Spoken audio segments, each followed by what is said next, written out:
Gostaria nesta manhã, após isso, de compartilhar uma palavra que Deus colocou no meu coração para nós neste primeiro domingo do ano de 2022. E o tema da ministração é: porque sei em quem tenho crido. Qual é o tema desta manhã? Porque sei em quem tenho crido. Gostaria que você abrisse a sua Bíblia no livro de 2 Timóteo, segunda carta do apóstolo Paulo ao seu discípulo Timóteo, capítulo 1, versículo 12. Vamos ler em duas versões inicialmente. Na primeira versão será a Nova Almeida atualizada e a segunda, a Nova Versão, a Transformadora.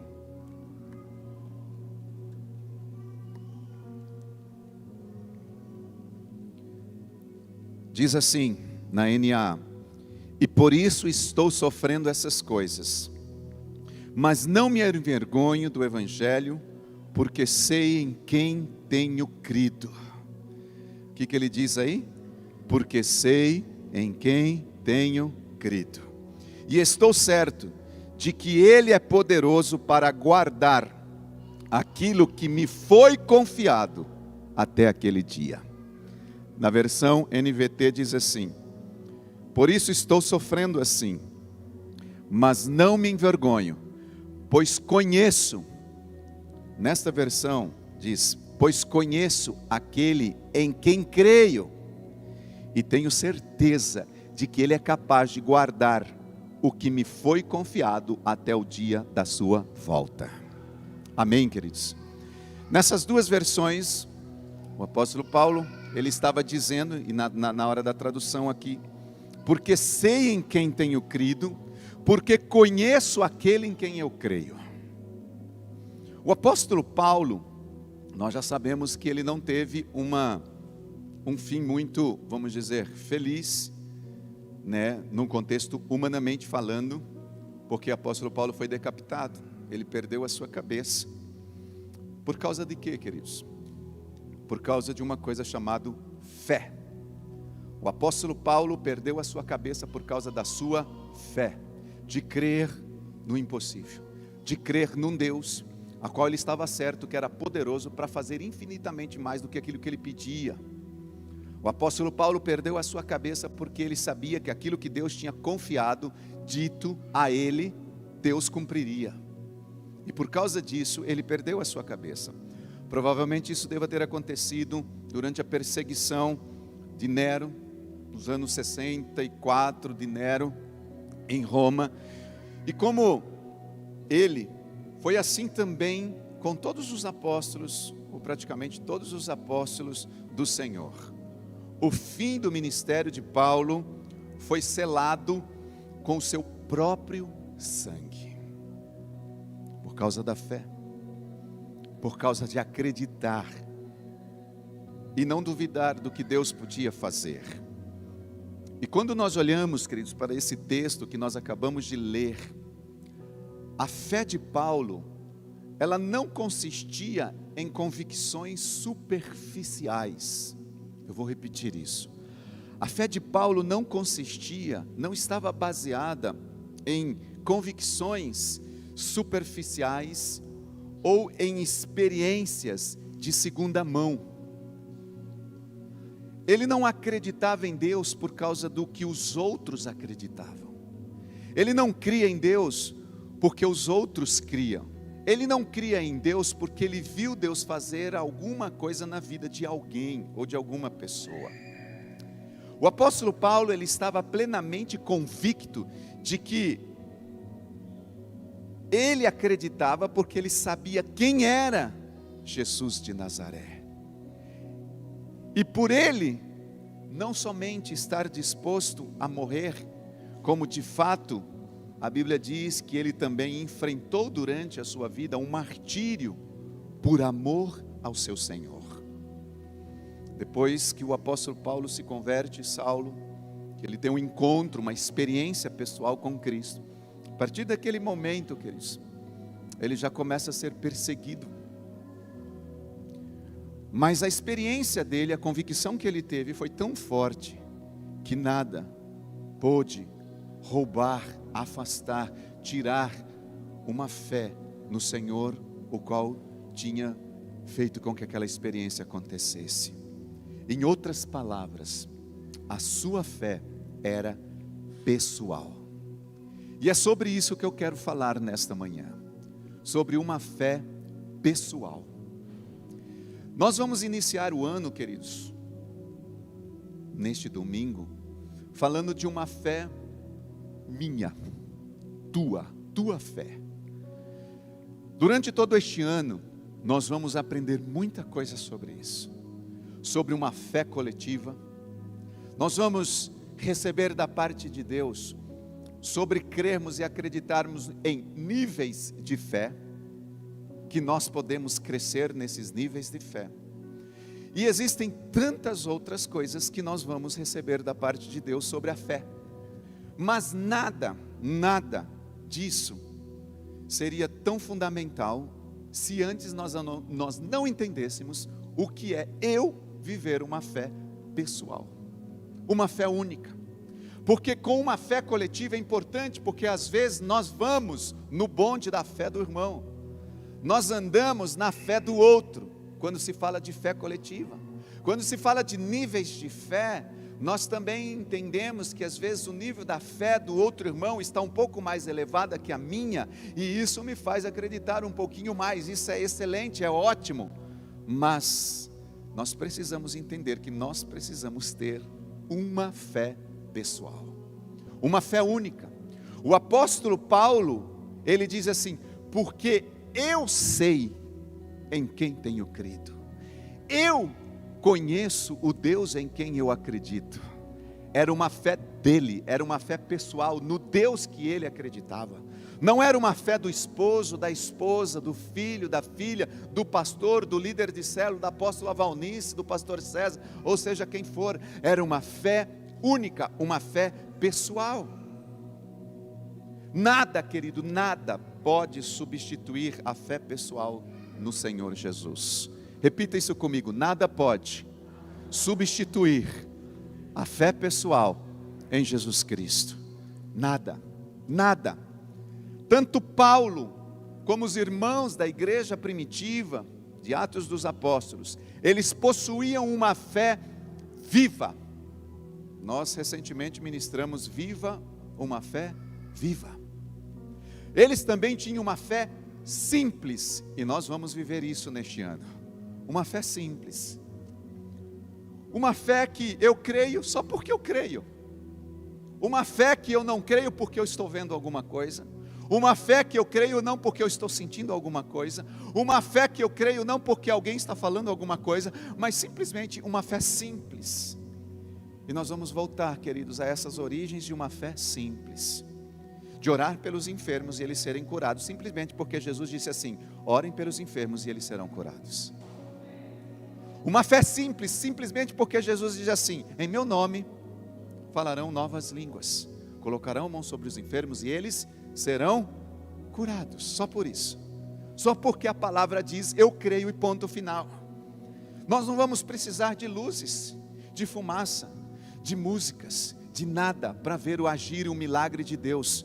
Nós só vamos precisar crer através de uma fé simples.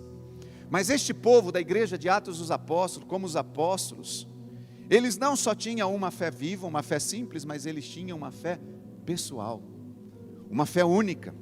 Eles não somente afirmavam intelectualmente as suas convicções, e muitas vezes, queridos, e eu disse isso nesse mês passado, que nós, por causa de tantas coisas que nós temos, recursos, nós hoje estamos afirmando intelectualmente uma fé que nós temos, mas nós não estamos vivendo esta fé. Nós falamos que temos fé, anunciamos que temos fé, dizemos, afirmamos que temos uma fé, mas às vezes essa fé, nessas convicções, é apenas intelectual, está na nossa mente, mas nós não exercitamos, porque na hora de orar por um enfermo, o intelectual diz assim: não, mas eu acho que se ele tomasse um remédio seria melhor, eu acho que se ele fosse no hospital seria melhor, eu acho que se hoje, queridos, qualquer coisa que acontece, nós temos seguro, nós temos seguro de carro, nós temos planos de saúde, nós temos tudo para acreditar e crer que isso pode nos auxiliar e nos ajudar. E aí nós deixamos de acreditar através de uma fé simples e pessoal, que na hora da enfermidade, que vem um resfriado, que vem uma doença, que vem alguma coisa, antes de procurar um médico e um medicamento, eu posso crer que Deus, através de uma fé simples, pode me curar. Eu não vou pregar neste ano que você tem que arrancar os seus remédios e jogar fora, mas eu vou desafiar você a crer que antes do remédio Deus pode te curar. Eu vou desafiar a igreja, queridos. Nós somos a igreja de Cristo. Nós seremos desafiados a crer num Deus que pode, não só através de convicções intelectuais, mas de fato e de verdade. Esse povo não passavam adiante uma doutrina de fé fria, estática. Eles não passavam uma doutrina de fé porque eles tinham ouvido alguém falar, eles passavam aquilo que ele vivia. Eu estou falando da igreja primitiva. Eles eram apaixonados por essas verdades das Escrituras, eles acreditavam em cada vírgula no que estava escrito, eles não duvidavam do que Deus tinha deixado como rema, como palavra, e por causa disso, eles podiam dizer: porque eu sei em quem tenho crido, eu sei em quem tenho crido. Nos seus corações ardia um amor de Deus e um amor por Deus. Nos seus corações, queridos, eles eram motivados por esse amor. Suas orações eram fervorosas, sinceras. Havia uma comunhão verdadeira, alegria em seus corações. A esperança deste povo era uma esperança firme, de convicção, e o serviço deles, por causa dessa fé, era incansável. Eles não deixavam de frequentar as reuniões. A Bíblia diz que todos os dias eles estavam nos templos e nas casas. Pega a sua Bíblia, você vai ver. Lá não diz de vez em quando, uma vez por semana eles estavam no templo e nas casas. Todos os dias eles estavam no templo e nas casas. O amor, o serviço deles era incansável. Pela falta de fé hoje, queridos, nós levantamos e fazemos assim. Ao invés de falar assim: sangue de Jesus tem poder, eu declaro o sangue que brotou das feridas de Cristo e declaro cura sobre a minha vida. A gente automaticamente diz assim: peguei uma gripe. Pegou mesmo, você acabou de profetizar e declarar. Segunda coisa que a gente diz, ao invés de fazer peguei uma gripe, mas eu vou na casa do Senhor porque eu sei que lá tem cura, a gente faz assim: peguei uma gripe, vou ficar em casa hoje, não estou legal. Acho que se eu ficar aqui, debaixo da coberta, tomar uma Neosaldina, ou tomar um remédio, tomar um xarope, É assim que nós fazemos. Em que nós cremos, queridos? Em que nós acreditamos nos dias em que nós estamos vivendo? Em que é mais fácil é mais fácil para nós cedermos às tentações diabólicas, cedermos aos demônios, cedermos às práticas desta terra, do que nós acreditarmos nas promessas de Deus. A casa do Senhor é um lugar de cura, de restauração, de poder, de vida.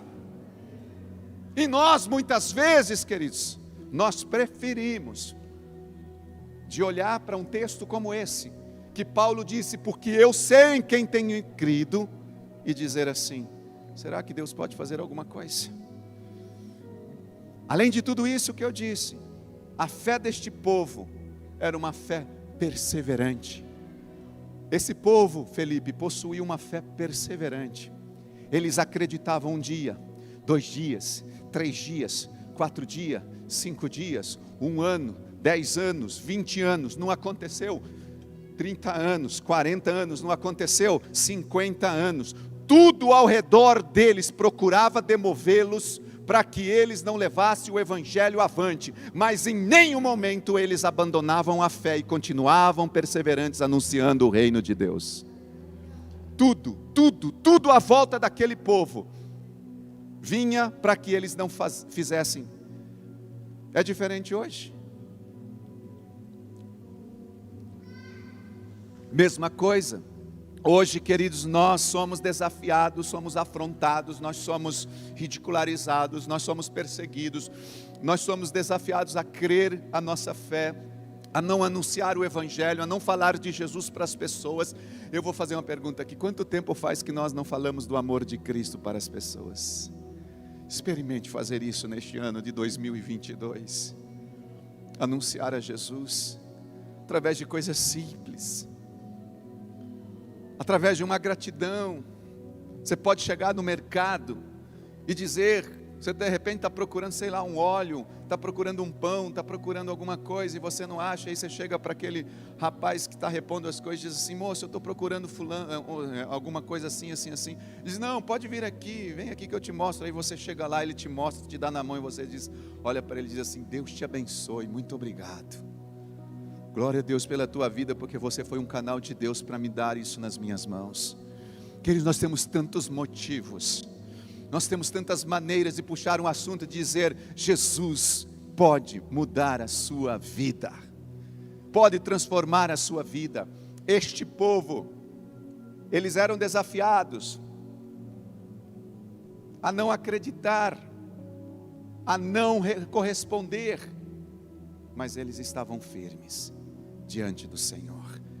Permita-me em dizer aqui algo, parando a mensagem. Eu estou percebendo que os ares condicionados estão ligados. Não adianta deixar o ar condicionado ligado com as portas abertas. Ou fecha as portas ou desliga o ar, senão a gente vai ficar pior ainda aqui. Não sei porquê, mas eu estou sentindo muito calor aqui. Talvez seja por isso. Voltando.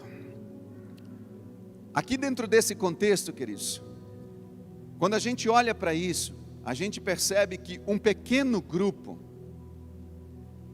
que eram aqueles irmãos, que eram aquela família, que estavam ali junto, que estavam conectados, que estavam próximos, a igreja de Atos dos Apóstolos. Eu pergunto, como que aquele pequeno grupo, aquele pequeno povo, poderia cumprir a grande comissão, se eles não tivessem uma fé perseverante? Diga para mim, como que aquele povo poderia fazer com que a fé, ou que Deus pudesse usá-los numa grande comissão, se não fosse através de uma fé que acreditasse e continuasse crendo no poder de Deus? Será que hoje, queridos, nos dias que nós estamos vivendo, nós podemos fazer as nossas palavras as de Paulo? Podemos afirmar, não intelectualmente, mas convictamente, ou de uma forma precisa: eu sei em quem tenho crido. Eu sei em quem tenho crido. Porque ser cristão, queridos, não significa somente afirmar doutrinas, ensinamentos, conhecimentos de fé. Ser cristão não é apenas dizer que eu tenho fé. Ser cristão não é apenas frequentar a igreja e participar talvez dos seus trabalhos. Tudo isso, claro, pode ser feito sem que haja uma fé pessoal. Eu posso falar das doutrinas, afirmar as doutrinas da fé, sem ter uma fé pessoal. Eu posso frequentar a casa do Senhor sem ter uma fé pessoal. Eu posso participar de tudo aqui dentro, cantar, tocar, fazer o que eu quiser, o que você quiser, e você pode fazer tudo isso sem que haja uma fé pessoal. Não precisa de uma fé pessoal para fazer isso. A expressão coletiva da fé em nossos cultos, elas precisam ser precedidas por nossas experiência pessoal de fé em Cristo. Vou repetir isso. A nossa fé coletiva, a coletividade, quando nós nos juntamos como irmãos para acreditar e crer num Deus poderoso, nos nossos cultos, nas nossas reuniões, tudo isso é maravilhoso, essa fé coletiva, mas ela precisa ser precedida, antes tem que haver algo. É uma fé pessoal no Deus em quem eu creio, uma experiência pessoal. E a pergunta é, e eu quero trazer nesta manhã, 5 características de como nós podemos desenvolver uma fé pessoal. A pergunta é, como desenvolver uma fé pessoal? Como, pastor? Como? Como eu posso desenvolver uma fé pessoal? E eu quero deixar apenas 5, embora existam outras. Primeiro, a fé pessoal, ela é caracterizada por uma experiência pessoal de salvação através do novo nascimento. Eu vou repetir. A fé pessoal, primeiro, é caracterizada por uma experiência pessoal com Jesus através do novo nascimento. Em outras palavras, sem passar pelo novo nascimento, sem crer quem de verdade Jesus é como meu Senhor e Salvador, jamais eu conseguirei desenvolver uma fé pessoal. Primeira coisa que eu preciso é crer que Jesus é o meu Senhor e Salvador. Talvez você está me ouvindo aí nas redes sociais. Este é o primeiro passo para você desenvolver a sua fé, uma fé em Jesus Cristo. Como Senhor da sua vida, você precisa acreditar que Ele é isso, o teu Senhor, o teu Salvador. A salvação, ela não é transmitida geneticamente, nem por osmose. Ou seja, você toca na pessoa e ela está salva. Não. Filho de cristão não é necessariamente cristão, e a gente sabe disso. Filhos de crente não são crentes às vezes. Filhos de cristão não são cristãos. Estar no meio de pessoas salvas não faz de nós pessoas salvas automaticamente. De forma alguma. Nós precisamos dar testemunho pessoal de que nós de fato conhecemos o Senhor pessoalmente. Esta é a primeira característica. Nós podemos, queridos, hoje, será que nós podemos testemunhar para todos aqueles que estão à nossa volta, a nossa confiança que temos de vida eterna, que só Jesus é o nosso Senhor e Salvador, que a obra da cruz está consumada? Será que nós podemos fazer isso? Você chegar para alguém, a forma de você desenvolver a sua fé pessoal, é você chegar para alguém e dizer assim: cara, Jesus mudou a minha vida, eu tive uma experiência pessoal com Ele, Ele transformou-me. Eu era uma pessoa assim, Deus me fez assim, eu era isso, Deus tirou isso, eu era aquilo e Deus fez isso. É você e eu, nós, queridos, chegarmos diante das pessoas e dizer assim: Deus, através de uma experiência com seu Filho Jesus Cristo, mudou a minha vida. Isso fará com que eu e você tenhamos uma fé pessoal ascendente, crescente, todos os dias. Percebe? Quando nós aceitamos Jesus, queridos, parece que vem aquele fogo no nosso coração, aquela paixão, aquela alegria, o primeiro amor. E o tempo vai passando e parece que vai se esfriando. Por quê? Porque nós paramos, nós deixamos de transmitir aquilo que nós recebemos. E aquela fé pessoal, ao invés de crescer, ela começa a regredir. Mas, segunda característica de que nós podemos ter uma fé pessoal, é que ela é caracterizada por uma vida de comunhão com Deus. Olha o próximo passo. Primeiro, eu aceito Jesus como meu Senhor. Segundo, eu preciso ter comunhão com Ele agora. Não existe, queridos, uma fé pessoal sem comunhão com Deus, sem uma vida com Deus. O salmista, ele escreve no Salmo 116, no versículo 11, na versão nova versão Almeida atualizada, ele diz assim, 11:16 de Salmos: na tua presença há plenitude de alegria, à tua direita há delícias perpetuamente. Olha que tremendo esse texto. A tua presença, na tua presença há plenitude de alegria, e à tua direita ou à tua destra há delícias perpetuamente. O salmista Davi estava dizendo assim: eu tive uma experiência com Deus, sei que Ele é meu Senhor, mas além disso, agora eu quero estar na Tua presença, eu quero desfrutar desta comunhão, porque só assim a minha fé pessoal será desenvolvida. Existe um outro texto que está em João 17:3, também nessa versão, que diz assim, aqui você vai perceber que a vida eterna ela consiste em quê? Em conhecer a Deus, em conhecer o seu Filho Jesus Cristo, de uma forma pessoal, de uma forma comprometida. E o apóstolo João, então, ele diz aí nesse texto, e a vida eterna é esta, que conheçam a Ti. Olha o que o apóstolo João está dizendo, porque Ele é o único Deus, o verdadeiro Jesus Cristo, a quem Tu enviaste. O apóstolo Paulo, ele estava falando de uma forma muito pessoal e comprometida, dizendo, o único Deus verdadeiro, que conhecem a Ti, Jesus Cristo, a quem enviaste. Pergunta, como tem sido a nossa vida de comunhão com Deus? Segunda pergunta, temos desfrutado de uma vida de comunhão com Deus? Isso nos ajuda, queridos. Ontem foi o primeiro dia do ano, na viração do dia ontem, eu fui para a cave. Eu disse, Senhor, não existe outro melhor lugar para estar, a não ser neste lugar, no primeiro dia deste ano. E naquele lugar, queridos, meu Deus, eu pude desfrutar, eu pude guerrear, eu pude lutar, eu pude chorar, eu pude dançar.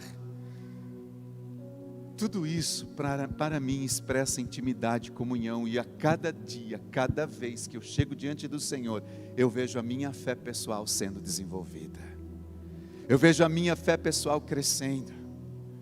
Nós temos sido adoradores pessoais, queridos, somente cantar na igreja não faz da gente adoradores, cantar aqui na adoração não faz da gente verdadeiros adoradores. A verdadeira adoração vem de uma comunhão pessoal com o nosso Senhor e Salvador Jesus Cristo. Ainda no livro de João, ele dizendo, Deus é Espírito, isso está em João 4:24, Deus é Espírito e é necessário que aqueles que se aproximam do Senhor, que os seus adoradores o adorem em Espírito e em verdade. Primeira forma, primeira característica para desenvolver a minha fé pessoal, é eu ter uma experiência pessoal com Ele. Segundo, é ter uma viva comunhão com Ele. E a terceira característica pessoal, queridos, a fé pessoal, ela é caracterizada pelo constante desejo de crescer espiritualmente. Essa é a terceira característica para você ter uma fé desenvolvida de uma forma pessoal. É um desejo, todos os dias, diariamente, de crescer espiritualmente, de estar aos seus pés. O apóstolo Paulo, na carta aos irmãos de Filipos, capítulo 3, versículo 13 e 14, ele está escrevendo assim, que quanto a ele não julgava havê-lo alcançado, mas uma coisa ele fazia, era prosseguir para o alvo. Na versão, nova versão Almeida atualizada, ele diz assim, irmãos, quanto a mim, não julgo havê-lo alcançado, mas uma coisa eu faço, esquecendo-me das coisas que ficam para trás, e avançando para as que estão diante de mim, eu prossigo para o alvo, para o prêmio da soberana vocação de Deus em Cristo Jesus. Essa é a terceira característica, irmãos, para a gente crescer de uma forma pessoal, é você expressar, é você desejar, como uma criança deseja o leite, uma criança recém-nascida deseja o leite, que faz com que ela cresça. O crescimento espiritual acontece através dos usos, pelo meios que a graça nos fornece, uma graça reveladora, uma graça transformadora. E a primeira coisa que nós podemos fazer de graça é experimentar, queridos, através da meditação da palavra de Deus. Pegar a palavra. Que alegria ontem eu poder pegar a minha Bíblia e dizer assim: hoje eu estou iniciando uma nova leitura anual da palavra de Deus. Deus fala comigo. Eu sei que este ano eu vou ler a palavra e Deus vai revelar a palavra através do que está atrás da letra. Não vou ouvir a Deus apenas de uma forma intelectual, mas através de uma experiência transformadora. Ontem eu estava eu estava lendo o texto de Gênesis, capítulo 1, que Deus queria fazer muita coisa, mas não havia chuva. Deus queria fazer muita coisa, mas não havia quem cultivasse a terra. E aquilo marcou tanto a minha vida, esse texto ontem, queridos. Porque eu pude perceber que Deus, Ele está hoje enviando chuva, enviando palavra, enviando tanta coisa. Mas às vezes as coisas não estão acontecendo porque não há trabalhadores, não há cultivadores, não há gente. E o Senhor dizendo ao meu coração: Senhor, eu quero ser esse trabalhador no teu reino, eu quero ser esse cultivador, me ajuda, Senhor, a melhorar nessa questão. Você começa a ler a palavra e a palavra vem transformando a sua vida, e é através, queridos, disso que nós crescemos espiritualmente, através dos meios da graça, ao meditar nas Escrituras, ao meditar na palavra. A fé pessoal, ela é marcada por um profundo e pessoal amor pela revelação de Deus. A fé pessoal é marcada por um amor e por uma profunda paixão, queridos, pela revelação de Deus. Quando nós desejamos a palavra, quando nós amamos a palavra, dentro de você começa um desejo de crescer espiritualmente, e essa fé pessoal, ela vira um vulcão dentro de você, parece uma coisa assim, um rolo compressor. Chega a derrota, a fé passa por cima, chega a enfermidade, a fé passa por cima, chega a tristeza, a fé passa por cima, porque dentro de você há um gozo, de fé crescente, de fé viva, de fé ativa, de fé operante, de fé que age.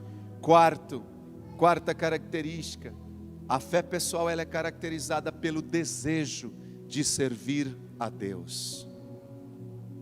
Se nós não temos desejo de servir a Deus, queridos, é uma das formas de mostrar que não existe uma fé pessoal dentro do nosso coração. O amor de Cristo nos constrange, e Ele nos motiva e nos impulsiona. O que eu quero dizer com isso? Que nós não fazemos alguma coisa para agradar alguém, não fazemos alguma coisa porque estão pedindo, porque o líder de célula, o 12, o pastor está mandando. Não, eu sirvo a Deus porque o amor dele me constrange a tal ponto que é apenas uma maneira de responder o amor de Deus. Me ajudem aí no fundo, por favor, me dá uma ajuda aí. O amor de Deus, daqui uns dias, queridos, eu já vou aproveitar isso. Daqui uns dias, cadê o João Carlos? Ele precisou sair. A pastora está sabendo, precisou sair. João Carlos está terminando, já está pronto um projeto arquitetônico. Falta só uns contextos aí de finanças, de recursos. Daqui uns dias nós vamos mostrar para vocês um projeto aqui para a igreja, onde nós vamos ter um ministério infantil tão lindo, queridos, mas tão tremendo, que aí nós vamos deixar os papais mais tranquilos e calmos ali, porque eles ficam tadinho, dá até dó. O papai segura um filho aqui, um outro debaixo, o outro na cabeça, o outro ele não dá conta, né? Mas, voltando aqui, quando nós sentimos o amor de Deus, por causa desse amor que nos constrange, nós respondemos esse amor dizendo: eu quero fazer alguma coisa para Deus. Eu gostaria de desafiar todos vocês, queridos, todos vocês que estão aqui no templo, a arregaçar a manga com a gente neste ano de 2022. Nós estamos precisando de trabalhadores de verdade. Nós estamos precisando de ministros de dança. Hoje vocês só viram aqui no início a Alexandra cantando. Nós estamos precisando de ministros que cantem, que exaltem, que adorem.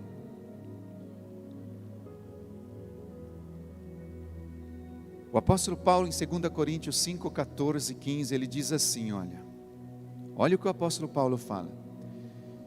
De qualquer forma, o amor de Cristo nos impulsiona, porque cremos que Ele morreu por nós. Também cremos que todos morreram. Ele morreu por todos, para que os que recebam a sua nova vida, não vivam mais para si mesmos, mas para Cristo, que morreu e ressuscitou por eles. Vamos entender isso aqui de novo, vamos ler de novo. Olha só. De forma que o amor de Cristo nos impulsiona a quê? A ficar sentados. Nos impulsiona a quê? A ficar inativos, parados, paralisados.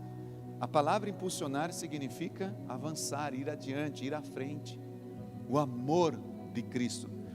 É tão interessante que não diz aqui, Paulo poderia escrever assim, de forma que a minha liderança vos impulsiona, o meu ensinamento vos impulsiona, as doutrinas vos impulsionam, os líderes aqui da igreja de Coríntios impulsiona. Ele não diz nada disso, ele diz assim, o amor de Cristo nos impulsiona.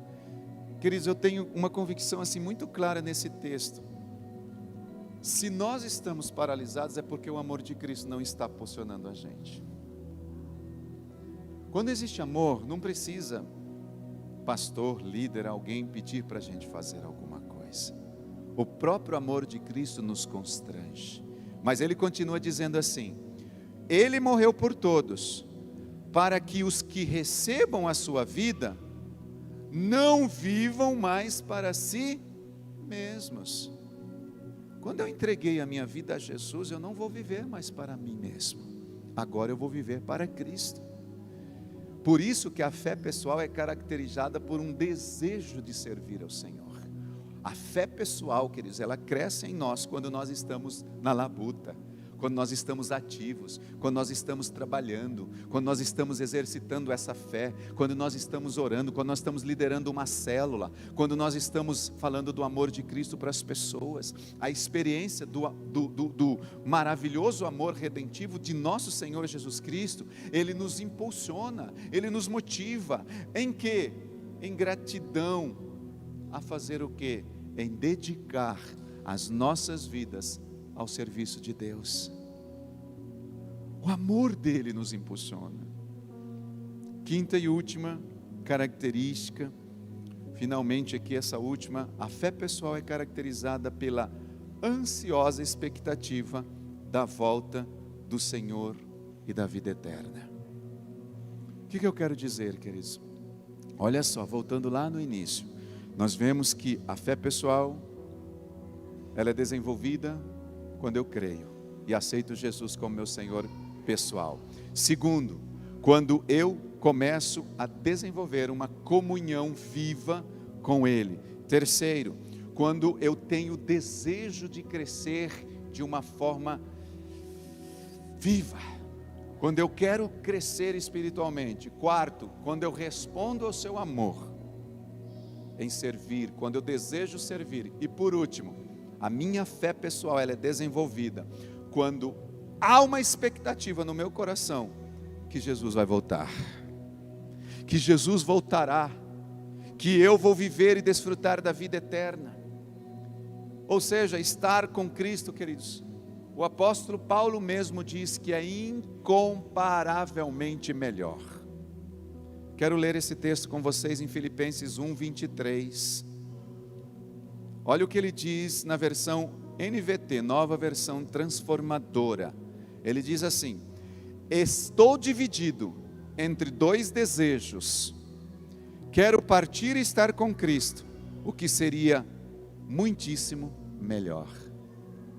O apóstolo Paulo estava vivendo com os irmãos ali da igreja de Filipos e outros lá, e ele dizia: olha, eu quero muito, se você ler o contexto, fala, eu quero muito estar com vocês, eu quero estar, eu quero viver, eu quero desfrutar da comunhão, quero participar desse tempo, mas na verdade eu estou dividido entre esse desejo e o outro.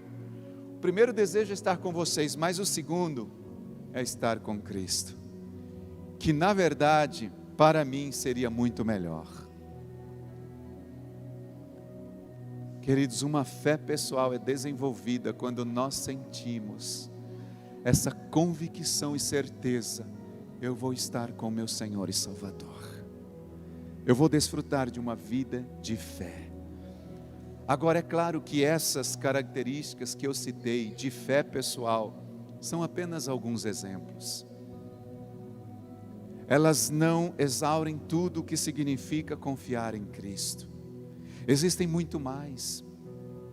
Elas podem, contudo, nesta manhã, nos ajudar a confirmar apenas em nossos corações a realidade de uma fé pessoal. A realidade de uma fé que eu posso dizer como o apóstolo Paulo diz: porque eu sei em quem tenho crido. E o nosso desejo nesta manhã, queridos, no primeiro domingo desta manhã de 2022, é que a graça, ou melhor, é que Deus em sua graça, Ele possa nos capacitar, a partir deste ano, queridos, a entrar numa dimensão e chegar diante do Senhor e diante de qualquer experiência da nossa vida e dizer como uma forma de experiência pessoal: porque eu sei em quem tenho crido. Eu sei em quem tenho crido. E sabendo que existem palavras proféticas, como a Bíblia nos ensina, símbolos bíblicos que a Bíblia nos ensina, eu gostaria nesta manhã de selar esta reunião, de selar este culto, fazendo um ato profético hoje. Eu gostaria que vocês abrissem a Bíblia de vocês no livro de Salmo 81, versículo 8, 16. Do vers 81, Salmo 81, do 8 ao 16.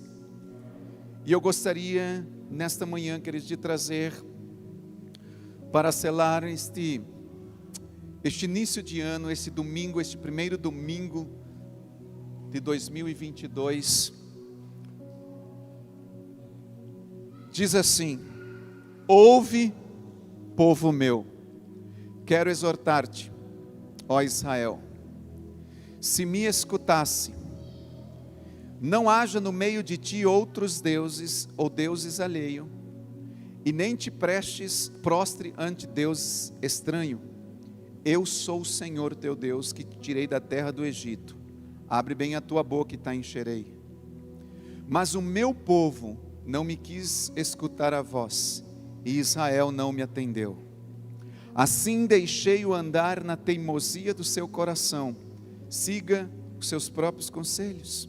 Ah, se o meu povo me escutasse, se Israel andasse nos meus caminhos, eu de pronto lhe abateria o inimigo e deitaria a mão contra os seus adversários. Os que aborrecem ao Senhor se lhe submeteriam, e istos durariam para sempre. Versículo 16: eu o sustentaria com o trigo mais fino e o saciaria com o mel que escorre da rocha. Esse último versículo que lemos, ele apresenta dois verbos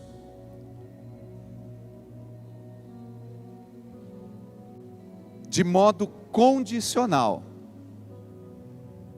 Eu o sustentaria, eu o saciaria, se fosse feito alguma coisa. São dois verbos condicionais.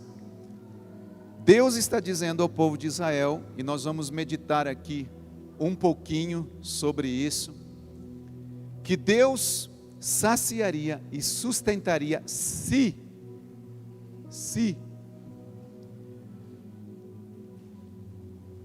nós já tivemos aqui na viração deste ano e entendemos que este é o ano da fé. O que eu quero dizer, queridos, é que se você, se eu, se nós entrarmos nessa dimensão, se realmente a gente quiser, nós vamos experimentar o que nós nunca experimentamos. E eu quero desafiá-los nesta manhã e neste ano, queridos, a entrar no nível de fé como nunca houve.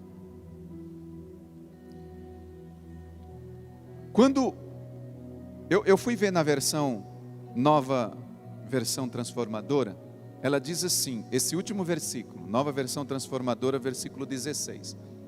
Vocês, porém, eu alimentaria com trigo da melhor qualidade e o saciaria com mel silvestre tirado da rocha. Existem versões que diz, como nós lemos, que corre da rocha. Tem uma outra versão que diz que sai da rocha. Quem é a rocha, queridos? Nós sabemos que a rocha é Cristo. A rocha é Jesus.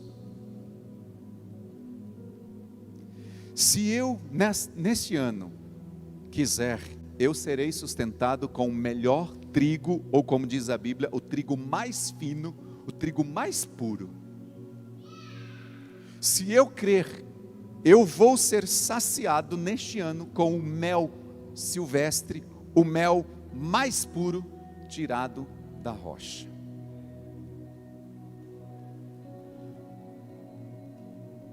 Nós vamos fazer um ato profético, nós preparamos aqui pão e mel nesta manhã. Pode descobrir aqui para mim, Felipe?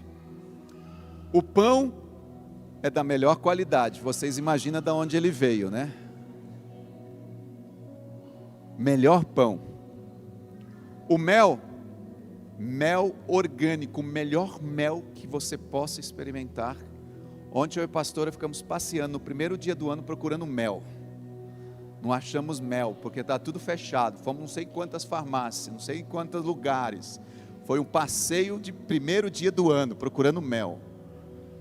Mas aí hoje de manhã eu achei mel no mercado, mel orgânico, o que eu queria, do jeitinho que eu queria. De excelência, de primeira qualidade. Escute, pais, todos os seus filhos hoje vão pegar um chacezinho de mel, também, seus filhos também vão provar desse mel e desse pão. Isso é um ato profético, de que esse ano, queridos, nós vamos provar do trigo mais fino e do mel mais saudável nas nossas vidas. Mel, ele serve para curar, mel serve para a saúde, mel ele tem muitas propriedades medicinais, e além disso, o mel representa a palavra, porque a Bíblia diz que a palavra vem como mel ao meu paladar. O trigo representa a palavra. Agora, vou falar assim, de falar abertamente, se você não crê, não pega. Se você não acredita nisso, não pega isso aqui hoje. Não pega nem o pão e nem o trigo.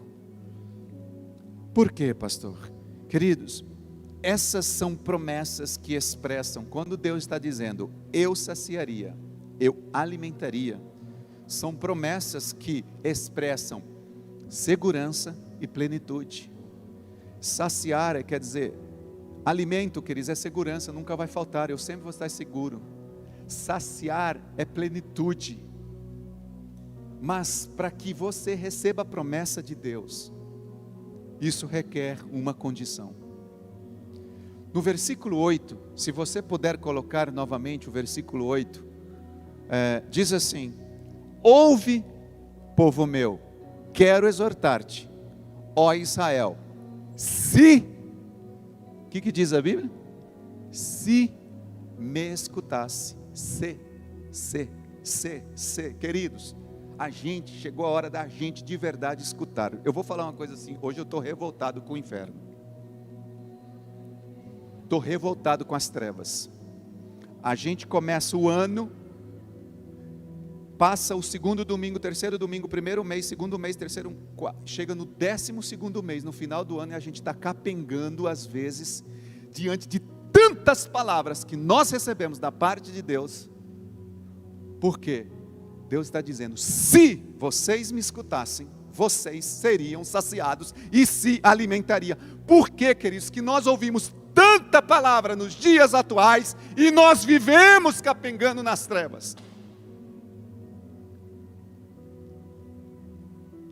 Por que que nós estamos, queridos, dando mais ênfase ao reino do inferno, acreditando mais nas promessas das trevas do que nas promessas de Deus? Se Deus disse que vai trazer uma unção de multiplicação neste ano, eu creio. Se é o ano da fé, eu creio.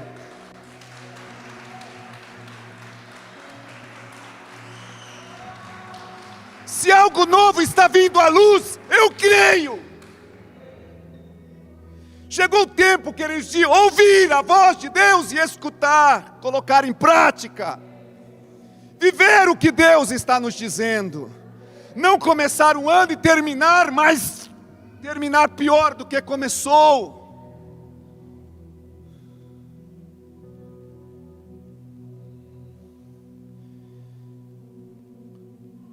Ouve, meu povo. Quero exortar-te, ó Israel. Se me escutassem. Olha o texto, queridos, a partir do versículo. Não haja no meio de ti deuses. Queridos, nós estamos sendo idólatras, idolatrando tantas coisas, prostrando diante de tantas coisas estranhas. Mas ele diz, eu sou o Senhor teu Deus, que te tirou da terra do Egito. Abre a tua boca e eu te encherei. Olha o que Deus está nos dizendo. Versículo 11, mas o meu povo não quis escutar a minha voz. Israel não me atendeu. Nós não seremos esse povo. Nós não somos esse povo, queridos, que não ouve a voz de Deus e não coloca ela em prática. Versículo 12, assim deixei andar na teimosia do seu coração. Siga os seus próprios passos, conselhos. Queridos, se você quiser andar na teimosia do coração, sabe o que o Senhor vai dizer? Tudo bem, fique à vontade, pode andar. Por isso que muitos, queridos, estão morrendo nos dias atuais espiritualmente. Deus está dizendo assim, você quer andar na tua teimosia, do jeito que você quer, da forma como você quer, pode andar. Só que a hora que você quiser fazer isso, você ouve a palavra, os líderes, os teus pastores chegam e dizem, faz assim, a gente passa o ano retrucando, dizendo não. A palavra, Deus diz, tem que ser assim, e a gente diz não. Ok, continue. Aí o texto diz assim, ai, se meu povo me escutasse, Israel andasse nos meus caminhos, eu de pronto lhe abriria, lhe abateria o inimigo, e deitaria a mão contra os seus adversários. Obediência. Se o meu povo me escutasse. Os que aborrecem ao Senhor se lhes submeteriam, e isso duraria para sempre. E aí então vem a promessa, depois de toda essa condição, eu sustentaria com trigo mais fino, e saciaria com o mel que escorre da rocha. Glória a Deus. Glória a Deus, queridos, pelo amor de Deus. Não saia dizendo aqui nessa noite, puxa vida, dessa manhã o pastor está bravo comigo. Ai meu Deus, não, queridos, entenda como exortações divinas. Exortações divinas não têm como propósito fazer a nossa vida um fardo. As exortações divinas são para nos transformar, para nos curar. O objetivo é nos sustentar, é nos saciar do melhor de Deus. Eu pergunto aqui, quem seria louco, queridos, para não seguir um caminho que nos fará bem? Quem seria louco? No entanto, aqui, olha a queixa divina no versículo 11 que nós vemos: se o meu povo me ouvisse, mas ele não quis me escutar, Israel não me entendeu. Todos os dias, irmãos, nós precisamos decidir se nós vamos ouvir a voz de Deus ou se nós seguiremos os nossos próprios instintos. Todos os dias. Todos os dias são escolhas decisivas: ou eu fico com Deus ou eu fico com as minhas decisões. Ou eu escolho a vontade de Deus, ou eu escolho a minha vontade. Mas se eu escolhesse a vontade de Deus, diz, aí eu o sustentaria, eu o saciaria. Que promessas maravilhosas, queridos. Você que está em casa me ouvindo, se você tiver aí pão e mel, pegue. Claro que seria bom se eu estivesse aqui. Seria ótimo. Aliás, todos os nossos cultos vai ter coisas aqui esse ano. Se você não estiver aqui, não adianta vir pedir depois, porque a nuvem já andou. A nuvem andou. É naquele dia, naquela hora, naquele momento.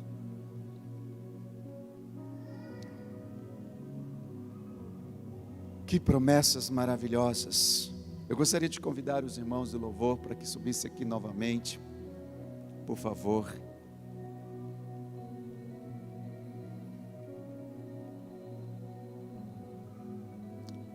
Torne hoje um dia, vamos colocar de pé, de decisões sábias, no início deste ano.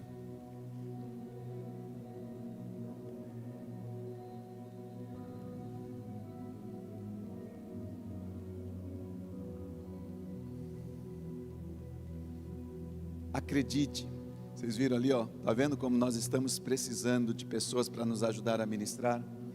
Gabriel ali de baixo, ele diz assim: vou para a bateria ou eu vou para o violão? Vou para lá ou vou para cá?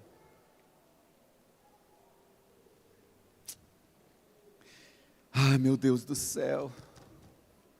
Hoje é um dia, queridos, de tomar decisões sábias.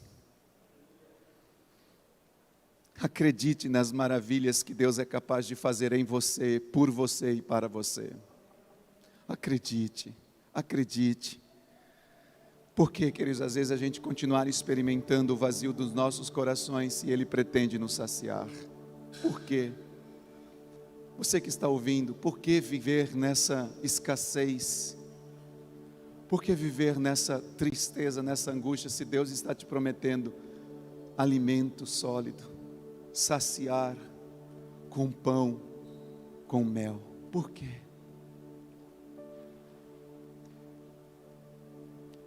Eu gostaria que você fechasse os seus olhos nesta hora. A Bíblia diz em Isaías 1,19: se quiserdes e obedecerdes, comereis o bem desta terra. Se quiserdes e obedecerdes, comereis o melhor desta terra. Abre mais uma vez o seu olho e olha aqui para mim.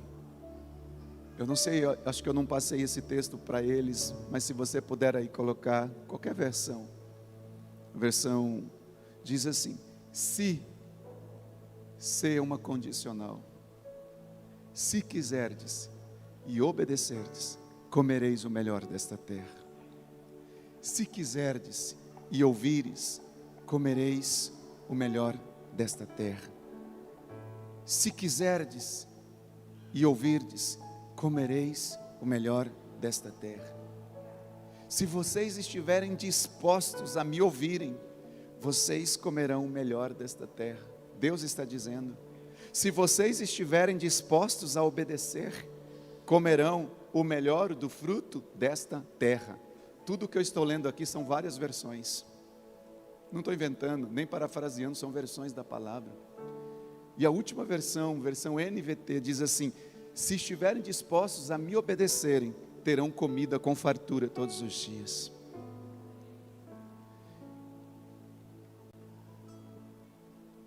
Eu gostaria que vocês viessem à mesa hoje.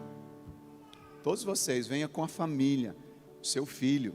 Talvez o pedaço de pão é grande para o seu filho, não tem problema. ou entrega um pedação de pão para ele. Pega um chacezinho de mel e daqui a pouco, nós aqui no templo, nós não vamos comer isso em casa não, nós vamos comer aqui. Aqueles que creem, nós vamos fazer esse ato profético, que durante este ano, Deus vai nos saciar com o melhor trigo. Este ano Deus vai nos dar um mel, nós vamos saciar deste mel, em nome de Jesus. Nós vamos cantar com alegria essa canção que nós cantamos no final. Estão vindo tempos de abundância, mas mesmo assim provavelmente não vai dar para você ficar batendo palma e tudo, mas não tem problema, nós vamos colocar nossa boca no trombone e vamos declarar essa canção, amém? Gostaria ali de convidar vocês, pode vir por fila ou não sei, pode passar aqui, você vai pegar o seu pão, pegar o melzinho, é um chaceta lacrado, depois você vai poder abri-lo, ok? E nós vamos comer pão com mel hoje, através de um ato profético. Depois dessa canção, podem vir aqui, podem pegar, em nome de Jesus, e vamos declarar que estão vindo tempos de abundância, em nome de Jesus, estão vindo tempos de abundância sobre nós.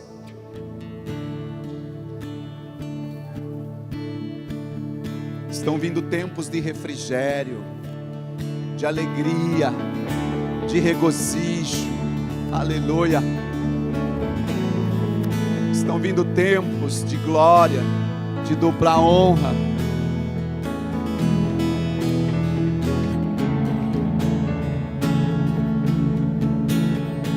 Estão vindo tempos de refrigério, de alegria, de regozijo, tempos de glória, de dupla honra. Estão chegando, estão chegando. Vamos dançar. Este ano, Senhor. Chegou a hora. Chegou a hora. Vejo grandezas se aproximando. Estão chegando. Na minha casa, na minha vida, no meu trabalho, na minha família. Vejo milagres se aproximando, estão chegando na minha casa, na minha vida, no meu trabalho, na minha família. Vejo milagres se aproximando, estão chegando, estão vindo tempos de abundância, mesmo que eu não sinta. Eu já posso ver, estão chegando, estão vindo tempos de abundância, mesmo que eu não sinta. Eu já posso ver, estão chegando. Oh, aleluia! Vamos cantar mais uma vez, bem forte.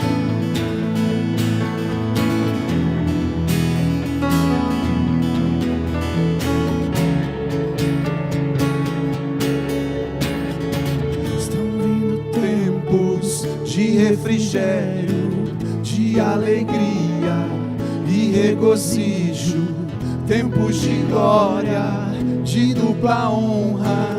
Estão chegando, vamos dançar sobre a escassez. Chegou a hora, é a nossa vez. Vejo beleza se aproximando, estão chegando, pode ser. Na minha casa, na minha vida, no meu trabalho, na minha família. Aleluia. Vejo milagres se aproximando, estão chegando. Diga forte. Estão chegando. Na minha casa, na minha vida, no meu trabalho, na minha família. Vejo milagres se aproximando, estão chegando, estão vindo tempos Aleluia. Estão chegando, Senhor, tempos de abundância. Eu já posso ver. Estão chegando, estão chegando. Estão vindo tempos de abundância. Estão vindo, Senhor, tempos de abundância. Eu já posso ver. Estão chegando, estão chegando. Na minha casa, na minha vida, no meu trabalho, na minha família, vejo milagres se aproximando. Estão chegando, estão chegando. Na minha casa, na minha vida, no meu trabalho, na minha família, estão chegando, estão chegando, estão chegando. Aleluia. Estão vindo tempos de abundância, Tempos de abundância. mesmo que eu não sinta, Eu já posso ver. eu já posso ver. Estão chegando, estão chegando, estão vindo tempos de abundância. Estão, Senhor, vindo tempos de abundância.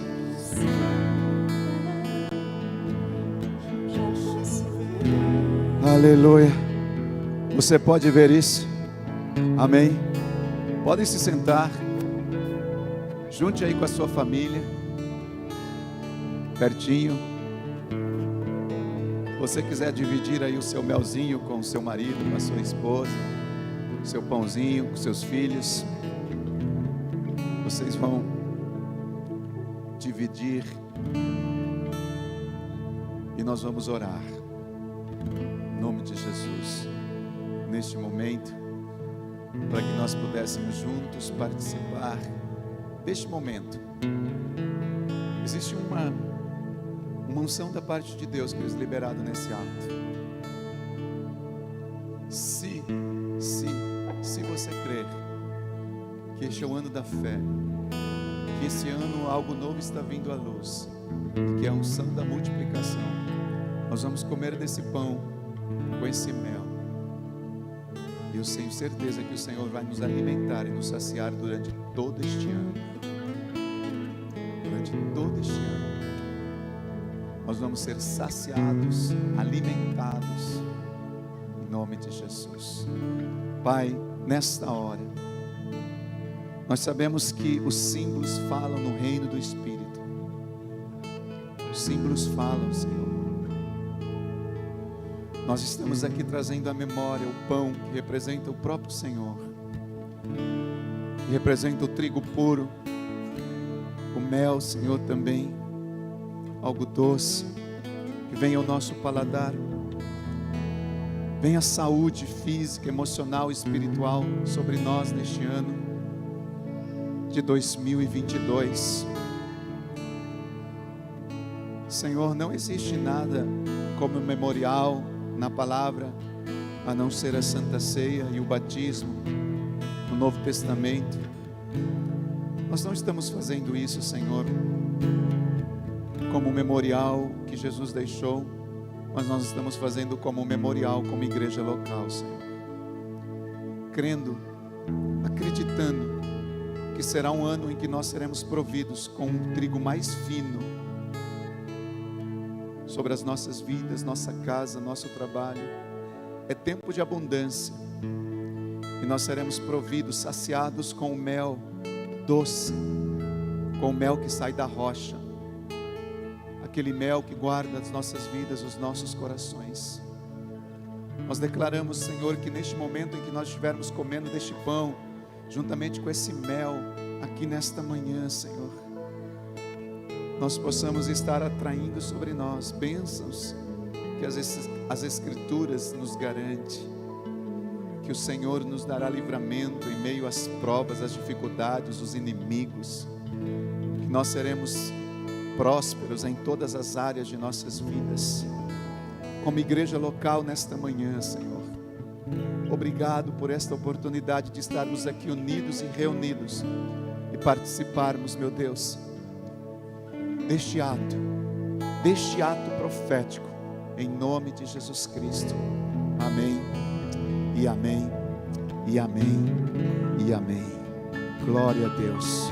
Amém, queridos. Antes de nós comermos, eu quero declarar a bênção faraônica sobre a tua vida. E depois nós vamos nos desconectar das redes sociais. Você aí na sua casa pode participar do pão, também do mel.